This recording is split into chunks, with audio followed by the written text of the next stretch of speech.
इस वीडियो में 3 phase half wave controlled rectifier with R load के बारे में समझेंगे। यहाँ पर 3 फेज ट्रांसफार्मर का प्राइमरी वाइंडिंग है जो कि डेल्टा में कनेक्ट है। इसमें 3 फेज एसी सप्लाई प्रोवाइड करते हैं एंड ट्रांसफार्मर का सेकेंडरी वाइंडिंग जो है वो स्टार में कनेक्ट है। सेकेंडरी वाइंडिंग का तीनों terminal thyristor T1, T2 and T3 से कनेक्ट रहता है एंड तीनों थायरिस्टर लोड R से कनेक्ट रहता है जहाँ पर आउटपुट वोल्टेज प्रोड्यूस होता है। सेकेंडरी वाइंडिंग के तीनों फेज में अलग अलग वोल्टेज इंड्यूस्ड होता है, that is VA, VB and VC। यह एक टाइप का हाफ वेव कंट्रोल्ड रेक्टिफायर है। यह ओनली हाफ वेव में वर्क करेगा। तीनों थायरिस्टर में वोल्टेज ड्रॉप भी डिफरेंट होता है, that is VT1, VT2 and VT3। जब ए टर्मिनल में सप्लाई प्रोवाइड करते हैं तो सेकेंडरी वाइंडिंग के ए टर्मिनल में वोल्टेज इंड्यूस्ड होता है। इस टाइम सोर्स करंट की जो डायरेक्शन है वो न्यूट्रल से पॉइंट ए की ओर होगी। टर्मिनल में जो करंट फ्लो होगी वो IA एंड वोल्टेज VA होगा एंड करंट जब थायरिस्टर T1 में जाएगी तो थायरिस्टर T1 तब तक कंडक्ट नहीं करेगा जब तक कि उसके गेट टर्मिनल पर अल्फा एंगल से गेट करंट प्रोवाइड नहीं करेंगे। सो जब अल्फा एंगल से फायरिंग पल्स प्रोवाइड करते हैं तो थायरिस्टर T1 कंडक्ट करता है एंड इस टाइम पर अनदर दो थायरिस्टर जो है that is T2 and T3 वो रिवर्स बायस कंडीशन में रहता है, वो कंडक्ट नहीं करता है। इस टाइम T2 एंड T3 के अक्रॉस ओनली वोल्टेज का ड्रॉप होता है एंड T1 में जो आउटपुट करंट प्रोड्यूस होगी वो आर लोड में फ्लो करेगी एंड न्यूट्रल पॉइंट पर जाएगी। इस तरह से सर्किट कंप्लीट होगी। इसके बाद जब प्राइमरी वाइंडिंग के फेज बी में सप्लाई प्रोवाइड की जाएगी तो सेकेंडरी वाइंडिंग के बी टर्मिनल में करंट फ्लो करेगी जिसके डायरेक्शन न्यूट्रल से पॉइंट बी की ओर होगी एंड करंट जब T2 में जाएगी तो उसी टाइम T2 में गेट करंट अप्लाई करेंगे जिससे T2 कंडक्ट करेगा एंड आउटपुट करंट प्रोड्यूस होगी जो कि लोड के थ्रू न्यूट्रल पॉइंट पर जाएगी एंड सर्किट को कंप्लीट करेगी।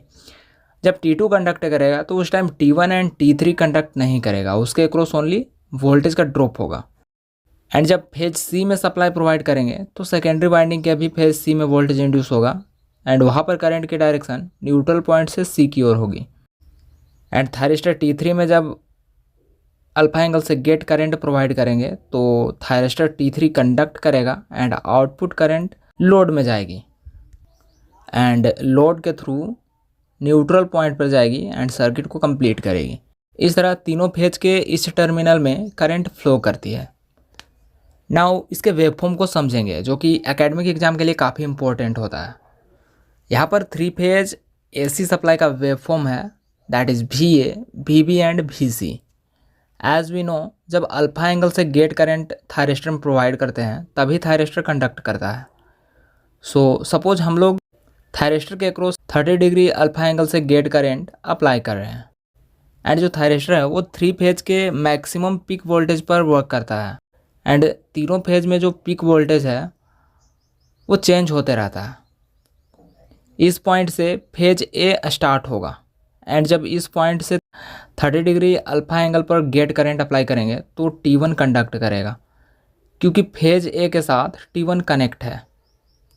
बट इस पॉइंट से पहले फेज सी स्टार्ट हो रहा है जो कि इस पॉइंट के बाद भी फ्लो कर रही है, इसलिए यहाँ से 30 डिग्री एंगल तक T3 कंडक्ट करेगा and after 30 degree angle T1 conduct करेगा। इस टाइम आउटपुट वोल्टेज इस तरह प्रोड्यूस होगा। जब तक T3 कंडक्ट कर रहा था तो उसके अकॉर्डिंग वोल्टेज प्रोड्यूस होगा एंड जब T1 कंडक्ट करेगा तो T1 के अकॉर्डिंग आउटपुट वोल्टेज प्रोड्यूस होगा जिसमें voltage VA and current IA होगी जो कि इस पॉइंट के बाद 30 डिग्री अल्फा एंगल तक प्रोड्यूस होगा। सिंस फेज ए का पिक वोल्टेज इसी पॉइंट तक है, इसके बाद भी T1 कंडक्ट कर रहा है क्योंकि जब तक नेक्स्ट फेज में 30 डिग्री एंगल से गेट करंट प्रोवाइड नहीं करते हैं तब तक नेक्स्ट फेज का थायरिस्टर कंडक्ट नहीं करेगा एंड जब 30 डिग्री एंगल के बाद गेट करंट प्रोवाइड करते हैं तो नेक्स्ट थायरिस्टर कंडक्ट करेगा। नाउ इस पॉइंट के बाद फेज बी में वोल्टेज जो है वो पिक पर है जो कि after 30 degree firing angle thyristor T2 conduct करेगा एंड वो इस पॉइंट के बाद भी 30 डिग्री एंगल तक कंडक्ट करेगा एंड आउटपुट वोल्टेज का वेव प्रोड्यूस होगा। Again after 30 degree thyristor T3 conduct करेगा क्योंकि फेज सी में वोल्टेज पीक पर है। सो 30 डिग्री फायरिंग एंगल के बाद T3 कंडक्ट करेगा, जो कि इस पॉइंट के बाद 30 डिग्री एंगल तक कंडक्ट करेगा। एंड फिर से 30 डिग्री एंगल के बाद जब फेज ए पीक पर होगा तो थायरिस्टर T1 कंडक्ट करेगा। इसी तरह से तीनों फेज कंडक्ट करेगा एंड आउटपुट वोल्टेज का वेव प्रोड्यूस होगा। मतलब जिस फेज में वोल्टेज पीक पर रहेगा उससे कनेक्टेड थायरिस्टर कंडक्ट करेगा, और वो तब तक कंडक्ट करेगा जब तक कि नेक्स्ट फेज में हम लोग 30 डिग्री एंगल से गेट करंट प्रोवाइड नहीं करते हैं। एंड यहाँ पर हम लोग 30 डिग्री फायरिंग एंगल सपोज करके वेवफॉर्म को ड्रॉ कर रहे हैं।